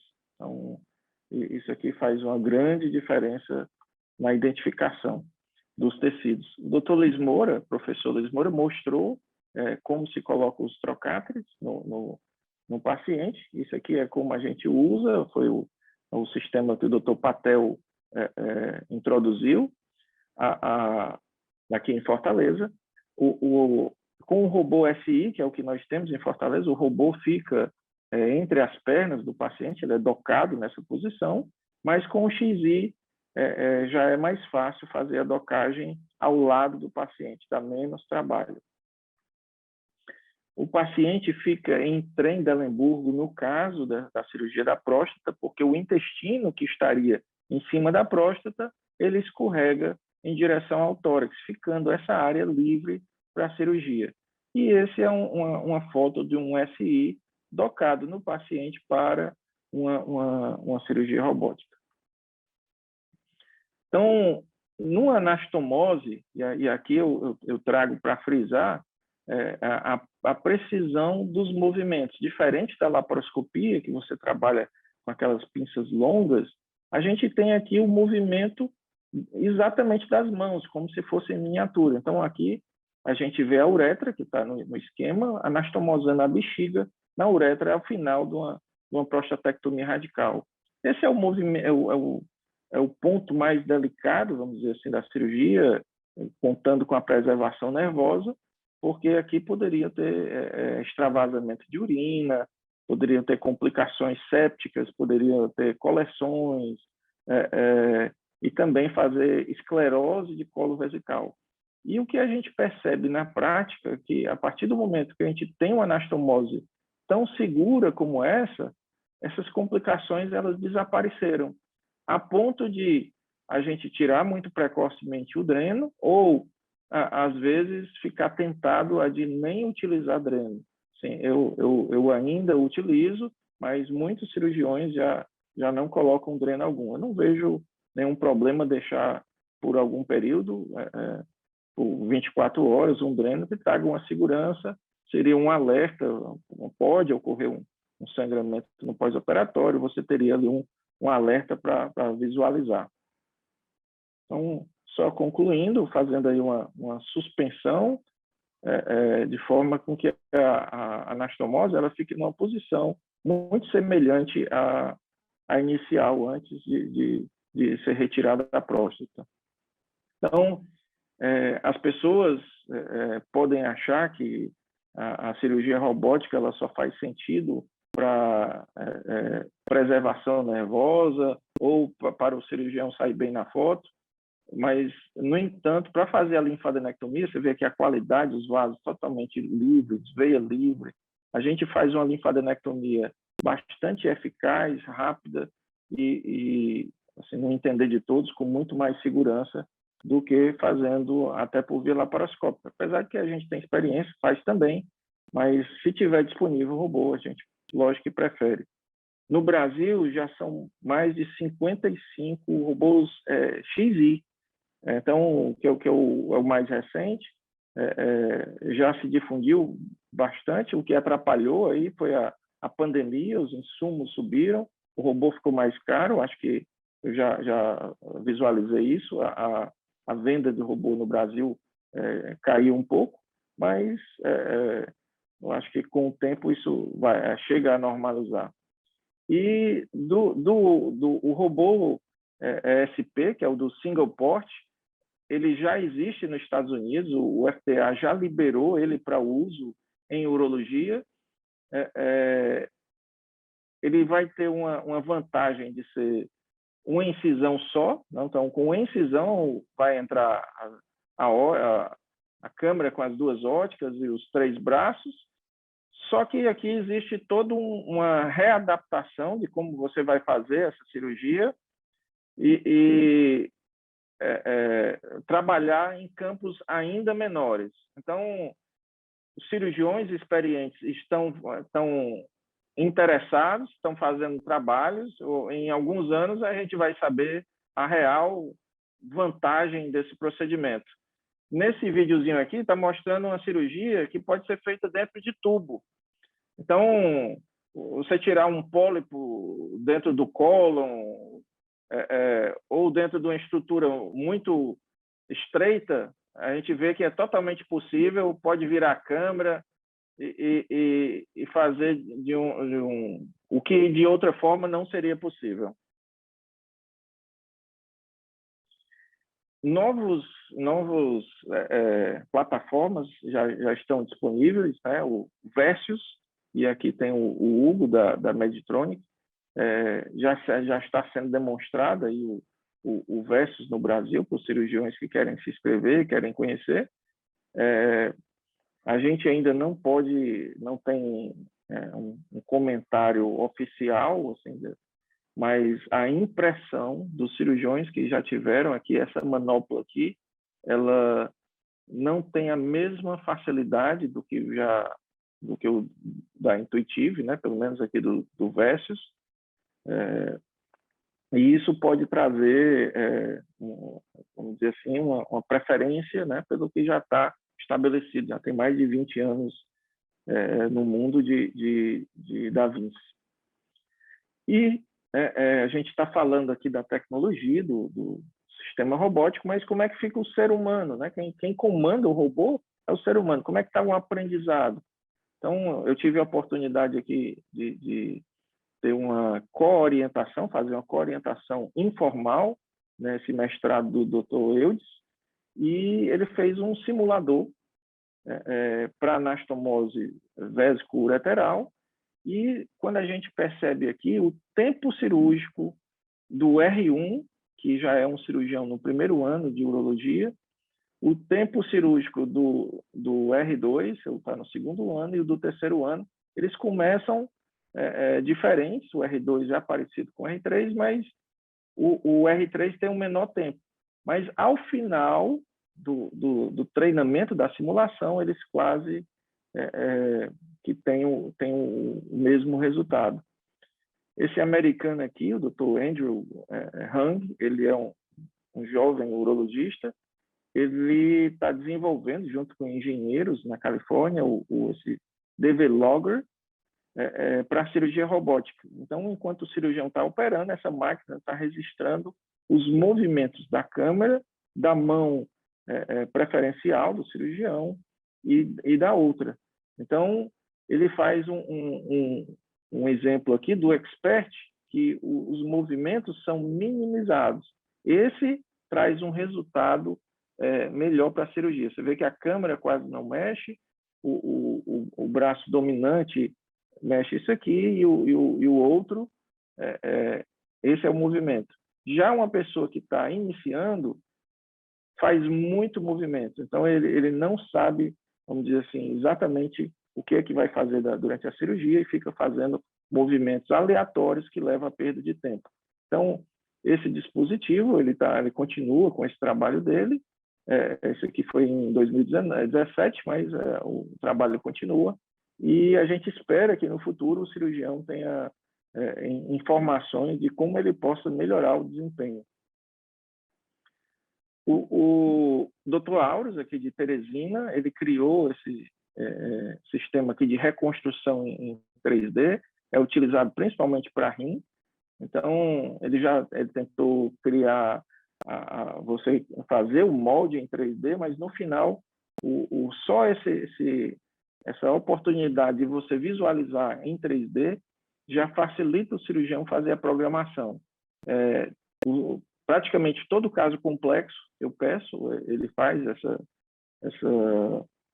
reconstrução, e já teve caso intrarrenal que eu usei o programa dele como mapeamento, e sem ultrassom na sala a gente conseguiu retirar o nódulo renal. E a junção da imagem, que ainda vai progredir, é o que se espera, gere o que se chama de cirurgia virtual. Então, ao se dominar o que é que o paciente tem, uma imagem, você consiga reconstruir e fazer a cirurgia daquele paciente específico, pré-operatoriamente, quantas vezes for necessário, para detectar as dificuldades, as possíveis falhas que venham a ocorrer.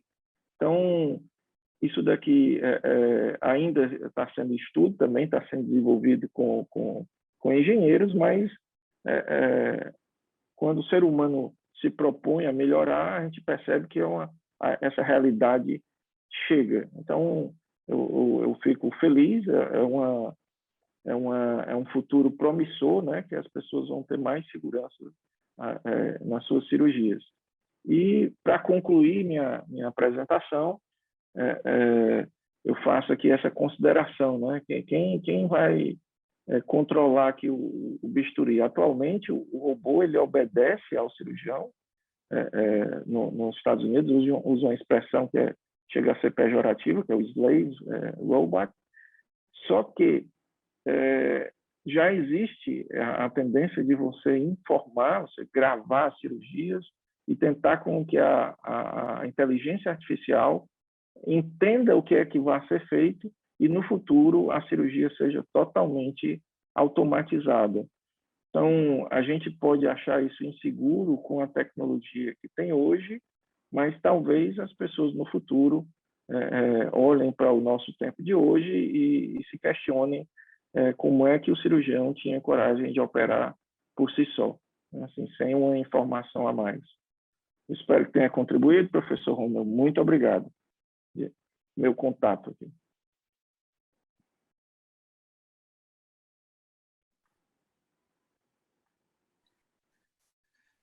Ok, nós temos algum tempinho para fazer um pouquinho de discussão aqui. Quem quiser fazer alguma pergunta, pode ficar à vontade. As meninas transmitem aqui para a gente, e se houver alguma pergunta aí que no bate-papo, né? Enquanto não aparece nenhuma pergunta, eu vou estimular aqui um pouquinho a discussão. A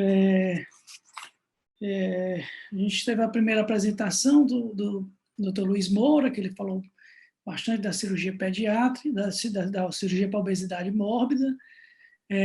Eu tive a oportunidade de acompanhar mais de perto, durante alguns anos que eu estive lá no Hospital César Caos, onde tinha um serviço bem organizado de cirurgia bariátrica. Também pude acompanhar durante algum tempo o professor Eladio lá na Faculdade de Medicina, e o que a gente percebia era que, de certa forma, principalmente as mulheres que faziam cirurgia bariátrica, elas se transformavam, né? A autoestima delas melhorava bastante, a pessoa adquiria outra autoestima, né? Além disso, a gente tem todas as coisas positivas que vêm da cirurgia, né? Que trata várias doenças crônicas, né?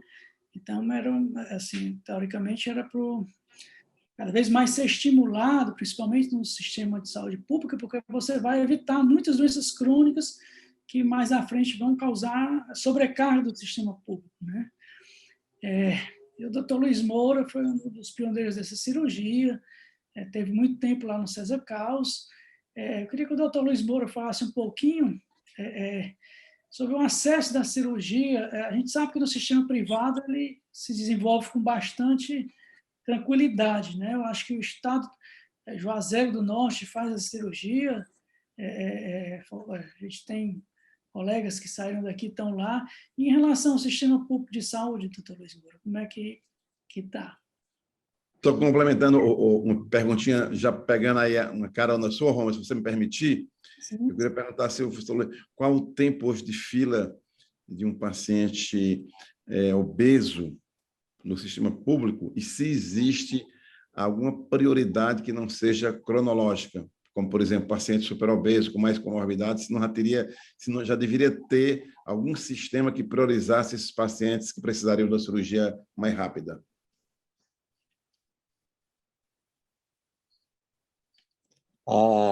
Podem abrir a imagem para mim, que está fechada. Estão me ouvindo? Sim, doutor. Boa noite. Pode ser a imagem. Ok. Bom, é um prazer estar participando dessa mesa. O sistema público de saúde, ele sofre na obesidade a mesma dificuldade que as outras áreas sofrem. A César Carlos, ela atualmente, ela opera 2 pacientes por semana. Eu acredito que a faculdade, me parece que 1 paciente talvez tenha aumentado para 2. Então, é uma fila muito grande. Os pacientes têm que entrar. Uma diferença que existe é que eles entram no protocolo, mas tem outros tratamentos associados que eles devem fazer, vai para psicólogo, nutricionista, vai se preparando. Mas o tempo médio é em torno de aproximadamente 2 anos. É uma fila muito grande, e é porque existe uma associação de obesos e ex-obesos, eles fazem pressão junto ao sistema de saúde, à Secretaria de Saúde, mas é muito pequena, é uma demanda muito grande, só colocando o aspecto.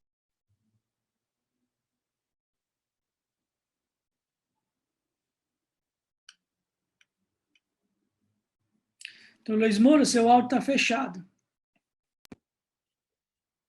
Alô, está ouvindo? Pronto, agora sim. O sistema público, nós temos...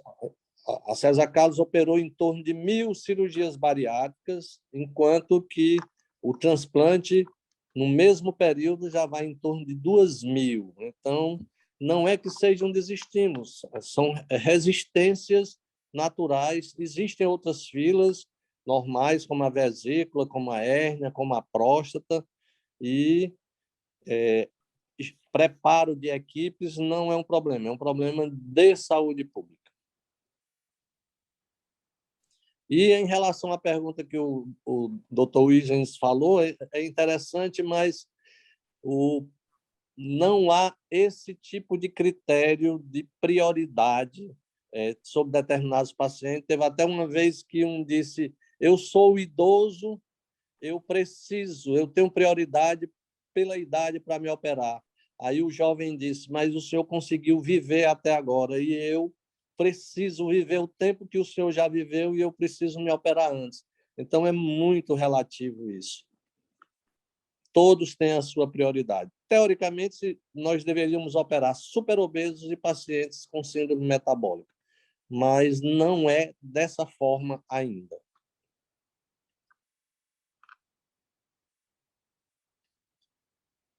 Obrigado pelas suas considerações. A segunda palestra foi do Dr. Huygens, professor Huygens. O Dr. Huygens também é uma pessoa assim, que eu tenho uma grande admiração. Além de professor, fui preceptor da residência.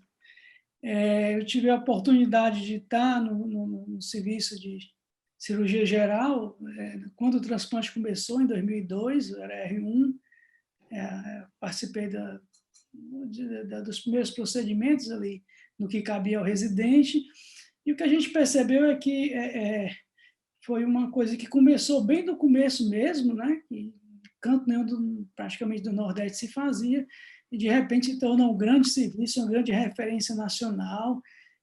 Isso tudo dá muito orgulho a nós que somos cearenses conseguir fazer uma coisa grande dessa, né? Então, depois de lá, a gente não tive mais muito contato. Uma coisa que a gente queria perguntar a respeito da vida desses pacientes depois do transplante, né, doutor Huygens? O que é que o senhor pode falar? A sobrevida do órgão, se a gente tem conseguido modificar um pouco a vida desses pacientes. É claro que eu sei que tem, mas queria ouvir um pouco a sua palavra. Perfeito. Eu acho que a transformação do doente hepatopata transplantado ela supera o do superobeso que emagrece, porque é impressionante num tempo muito mais rápido. Então, hoje, você pegar um paciente sarcopênico que faz paracentese toda semana, desnutrido, é impressionante que 4, 5 meses depois você não conhece as pessoas. Então, o transplante ele devolve a saúde, devolve o paciente para a família, para a sociedade. E nós temos hoje pacientes transplantados, os primeiros pacientes transplantados há quase 20 anos estão muito bem. Então, eles têm uma longevidade muito grande, até porque, dentro da complexidade do transplante, o transplante de fígado é um dos mais complexos. Mas, por outro lado, é o que a natureza nos presenteou. Do ponto de vista imunológico, é o que menos dá problema de rejeição. Você perder um fígado por rejeição é muito raro. Só acontece quando acontece, na maioria absoluta, que o paciente não aderiu ao tratamento, é que é um paciente que viaja e não leva medicação. Então, esse controle hoje é muito tranquilo, e esses pacientes precisam e têm uma vida basicamente normal. E eu perguntei até, agora, ele enfrenta os mesmos problemas da sociedade. Por isso que eu perguntei isso para o Luiz, porque, por exemplo, tem pacientes que você transplanta, hoje uma doença epidêmica é a fígado gorduroso, a esteatose, esteatohepatite, a obesidade. Então, o que é que acontecia com a gente? No começo, a gente não queria transplantar paciente com obesidade mórbida, porque a mortalidade parecia ser maior. Mas, por outro lado, esse paciente morria muito rápido na fila, né? Então, a gente transplanta esse paciente já com sucesso, mas o problema é que eles continuam obesos. Então, esses pacientes eles mereciam uma cirurgia, uma prioridade na cirurgia bariátrica, já que o Estado, o governo, investiu algo no transplante, para eles não perderem esse novo fígado pela obesidade. Inclusive, mostra trabalho mostrando que eles precisam ser tratados com mais radicalidade, entendeu, Romulo? Mas, respondendo a sua pergunta, realmente, o resultado a médio e longo prazo é excelente, que o paciente tem uma vida basicamente normal.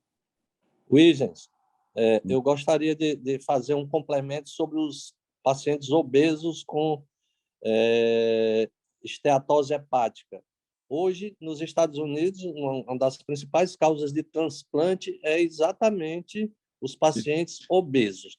Por outro lado, a cirurgia bariátrica, a eliminação deste peso contribui para que esses pacientes não vão para a fila do transplante. Eu me lembro, um paciente comum, desde o início, foi um grande lamento nosso, nós íamos operar uma paciente obesa com esteatose severa, nós abortamos a cirurgia, porque seria muito grave a condição dela, e ela foi para a fila do transplante.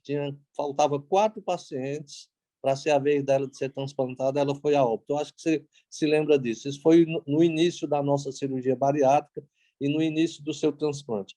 Provavelmente, hoje, o desfecho dessa paciente seria diferente. Eu acho que é uma questão de gerenciamento público em relação ao transplante, em relação à própria cirurgia bariátrica e a obesidade. A obesidade ela tem uma abrangência grande, porque são mais de 60 doenças associadas e você melhora, trata ou controla. É o diabetes que vai evitar amputações, o asmático, é a apneia do sono, que o paciente morre por apneia, é o fígado aumentado, os cânceres de um modo geral. A vida média desses pacientes tem um trabalho numa cidade que eles estudaram, os pacientes que decidiram se operar, que eram obesos mórbis, e outros que optaram por fazer o tratamento clínico. Em 20 anos depois, eles observaram a vida média muito maior dos pacientes que se submeteram ao tratamento clínico e uma diminuição muito grande das doenças cardiovasculares e de todos os tipos de câncer. Muito obrigado. Romulo, posso fazer uma pergunta? Pode fazer. Professor Williams, uma pergunta só. Na formação dos médicos que vão trabalhar com o transplante, como é que o senhor enxerga? O médico que vai trabalhar com o transplante, ele vai seguir aquilo como uma especialidade, vai fazer principalmente isso, vai fazer somente transplante? Como é que o senhor enxerga a formação dos novos cirurgiões transplantadores? Essa pergunta é muito interessante, Romulo, principalmente porque é uma questão nacional, porque as pessoas estão encontrando muita dificuldade em renovar as equipes. Ou seja, você conseguir novos membros para se dedicarem à transplantação de uma maneira geral. Isso vem muito da dificuldade de remuneração, porque no nosso país você não tem como se dedicar exclusivamente a isso. Você termina tendo, por exemplo, o cirurgião do aparelho digestivo, ele vai continuar operando, se ele operar a cirurgia bariátrica, então continuar operando as cirurgias de maneira geral, o estômago, o esôfago, o fígado, né? Então, a gente não tem, né, no Brasil como você manter somente a especialidade de transplante, como tem nos Estados Unidos. Inclusive, nos Estados Unidos, você vê que o cara é transplantador de órgão, ele faz transplante de fígado, de rim, transplantes abdominais, por exemplo. Claro, ele não vai fazer transplante torácico, né? Então, aí sim, ele se dedica em centros de grande volume. Mas é uma preocupação muito grande hoje, essa necessidade de você, além de formar, você manter o cirurgião no serviço de transplante, porque há uma carência nacional em relação a isso. Por isso, na nossa equipe, nós não encontramos isso, porque nós temos residência digestiva, temos residência em transplante, então sempre tem algumas pessoas querendo entrar, às vezes a gente tem dificuldade até, a gente quer colocar mais pessoas, mas não tem como, vamos dizer assim, financeiramente possibilitar que aquele cirurgião seja encampado pela equipe. Eu tenho uma pergunta também para vocês dois, a urologia. Posso fazer uma pergunta para vocês dois aí da Ouro? Eu tenho um urologista que eu tenho uma grande amizade, grande respeito, que ele me disse o seguinte, uma pergunta que eu vou fazer, já que a gente está falando de serviço público. Fazer campanha para câncer de próstata, diagnóstico, prevenção, como você falou muito bem, né, Romulo? Isso é igual a câncer de mama, não é prevenção, é diagnóstico precoce. Você vai fazer diagnóstico precoce no SUS e você vai tratar pacientes que não sentem nada, que muitas vezes podem ter até uma doença indolente. E hoje eu me deparei com isso do funcionário meu, de um pai, e um paciente com uma sonda vesical de demora, porque tem uma hiperplasia prostática benigna. No Ceará, ele passa 2 anos na fila. Eu queria que vocês comentassem isso. 2 anos na fila. Será que a gente devia fazer uma força-tarefa para tratar esses pacientes com doença benigna que estão morrendo de insuficiência renal e de infecção no nosso estado? Pronto, então, como eu ia fazer uma pergunta para o Dr. Romulo, eu vou pedir para o Dr. Romulo responder para a gente encerrar nosso momento excelente de discussão.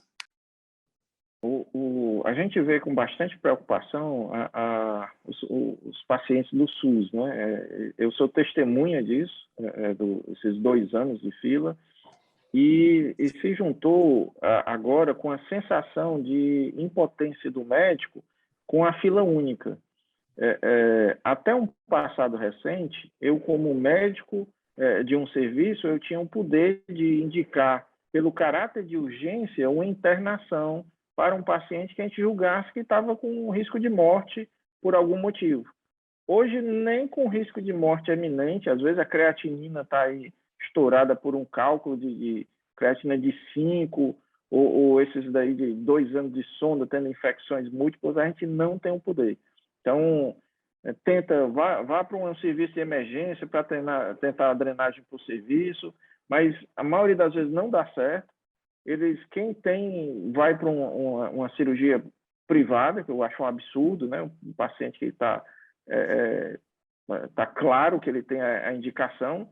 Então, eu entendo a lógica de tentar preservar essa fila única, porque alguém tem que olhar para ela, vamos dizer assim, né? Tem aquele paciente que não tem acesso ao médico e ele fica esquecido, mas, no entanto, que o médico não tenha esse poder, pelo menos um poder mínimo, eu também não concordo. Eu acho que tem um meio termo ainda que não encontraram e eu espero que encontrem. E com relação à força-tarefa, eu já aprendi que a gente não...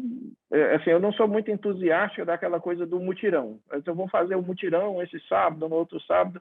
Eu acho que tem que ter uma política de resolver na semana mesmo, que os pacientes tenham atenção no fluxo regular. Se no fluxo regular realmente a gente está percebendo, está secando e tal, e ainda sobrou uma coisa, aí nessa situação que a fila diminuiu muito, eu sou a favor do mutirão, mas viver de mutirão, eu acho até torna mais caro o atendimento, porque já tem um pagamento para o fluxo e, de repente, você está destinando uma verba extra para fazer um extra, porque o normal não deu certo. Não sei se o Romeu pensa diferente. Eu concordo. Devido ao avançar aqui do tempo já, eu queria agradecer muito a presença de todos vocês. Eu acho que foi um momento bom de discussão de temas diferentes. A gente pode conhecer um pouco mais da realidade um do outro. Eu acho que todo mundo pode aproveitar bastante. Muito obrigado a todos pela participação. Se alguém quiser fazer algum comentário final... Eu gostaria de fazer 2 comentários. Um, parabenizar ao Dr. Huygens, pioneiro no transplante do Ceará, que está completando 2.000 transplantes. É um fato histórico e nós nos orgulhamos de isso estar acontecendo e que isso aí é apenas um começo, porque virão muitos transplantes por aí. Outro, eu queria fazer um comentário sobre a cirurgia robótica.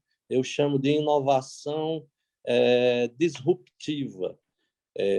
Foi um grande avanço nós sairmos da cirurgia aberta para a videolaparoscopia e a robótica fazer um conjunto que soma as duas coisas, a laparoscópica junto com a aberta, com a mesma percepção.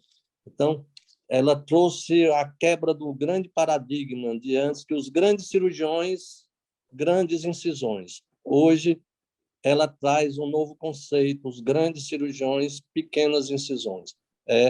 A cirurgia robótica não veio para competir, ela veio para completar. Então, o Ceará também tem o pioneirismo no Norte e Nordeste da cirurgia robótica, e isso faz com que a nossa medicina se orgulhe dos nossos integrantes, dos nossos professores, dos nossos inovadores.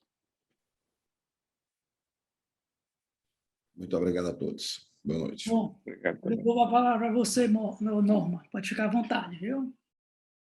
Muito obrigada, professor Romeu. Muito obrigada pela condução dos trabalhos. Gratidão aos insignes palestrantes. Eu me permita, mas esse fechamento aí também, essas colocações foram feitas pelo Dr. Luiz Moura, ele que também é uma referência na área dele, só faz com que o Ceará possa se orgulhar desses profissionais que se doam, né, pela saúde do outro. é realmente de nós ficarmos sem palavras a ação dos senhores em suas áreas. Falar de transplante é falar de vida, quando há poucos anos era um sinônimo de morte. Então, é algo que traz uma inovação. Dr. Rômulo, que trouxe também esse pálido planeta azul do Carl Sagan, que é fantástico, nos mostra a nossa imensidão e a nossa pequenez, não é? Então, gratidão por esses ensinamentos, gratidão, professor Rommel, Dr. Luiz Moura, Dr. Huygens, Dr. Rômulo, por trazerem importante contribuição e riquíssimas experiências para engrandecer a programação deste congresso, que já tem início com este painel brilhante. Muito obrigada.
Você sabia que existe um jeito diferente de cuidar do seu dinheiro? Muito prazer, somos o Sicredi. Somos a primeira instituição financeira cooperativa do Brasil, com mais de 118 anos de crescimento. E toda essa força é resultado da soma de cada um de nós. Para uns, somos uma solução mais simples, humana e próxima para a sua vida financeira. Para outros, somos um parceiro que ajuda a sua empresa, ou ainda que impulsiona o seu agronegócio. Para fazer você crescer, oferecemos um relacionamento próximo, taxas mais justas e uma relação de total transparência. E o melhor, aqui os resultados financeiros da cooperativa são compartilhados entre todos.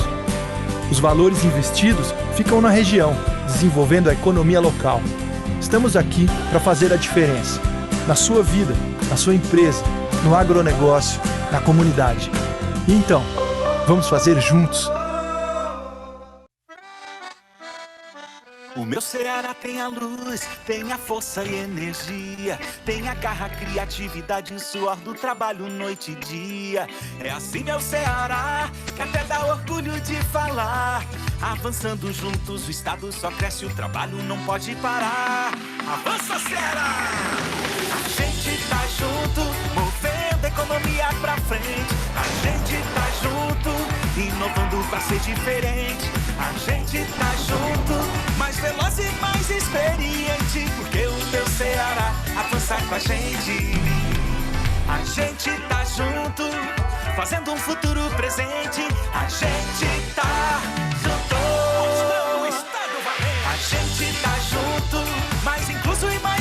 suficiente, porque o meu Ceará avança com a gente. Governo do Ceará. Avançando juntos, o trabalho não para. Há 50 anos, o Laboratório Clementino Fraga faz medicina diagnóstica dedicada a você. E todos os dias investimos em inovação para saber qual nome você vai dar para o seu bebê ou como você vai curtir a aposentadoria. Porque a nossa história se faz conhecendo você cada vez melhor e assim continuar a ser o laboratório da sua confiança. Laboratório Clementino Fraga. Há 50 anos, especialista em você. Vem pro Banco do Nordeste, aqui a gente faz, realmente acontece. Uma parceria que você pode contar. Estamos aqui pra te ajudar a solucionar. Seja pra expandir, seja pra estudar, seja pra crescer, seja do que você quiser. Desenvolvimento é com o Banco do Nordeste.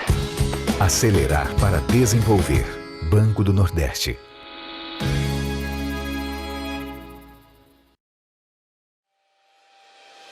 A necessidade de ressignificar momentos se tornou ainda mais necessária agora.